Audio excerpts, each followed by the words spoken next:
Hi అండి, అందరికీ నమస్కారం అండి. ఫ్రెండ్స్, మన వీడియోలోనే టాపిక్ వచ్చేసి ఉద్యోగ పెన్షనర్లకు సంబంధించిన మరొక ముఖ్యమైన అప్డేట్ అయితే రావడం జరిగిందండి.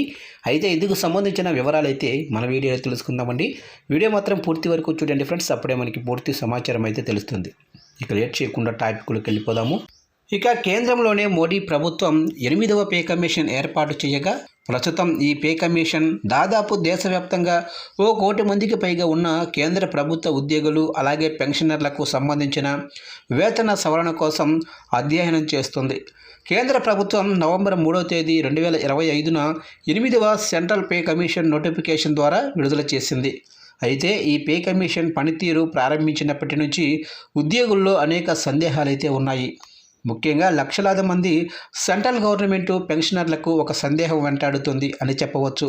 డిసెంబర్ 31వ తేదీ 2025 లేదా అంతకుముందు సర్వీసుల్లో రిటైర్ అయిన వారికి కొత్త పెన్షన్ రివిజన్ వర్తిస్తుందా లేదా అనేది ఒక ప్రశ్నార్థకంగా మారింది.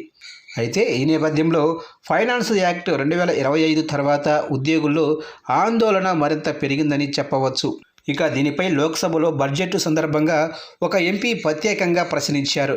ఆయన ప్రశ్న, డిసెంబర్ 31వ తేదీ 2025 సంవత్సరానికి ముందు రిటైర్ అయినటువంటి సెంట్రల్ గవర్నమెంట్ పెన్షనర్లకు 8వ సెంట్రల్ పే కమిషన్ ప్రకారం పెన్షన్ రివిజన్ కింద కవర్ అవుతారా లేదా అని ఆయన ప్రశ్నించారు.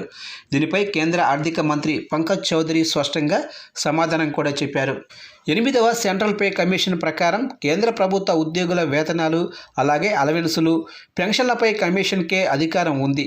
పెన్షన్లపై కూడా నిర్ణయం తీసుకునే అధికారం కమిషన్ పరిధిలోనే ఉంది.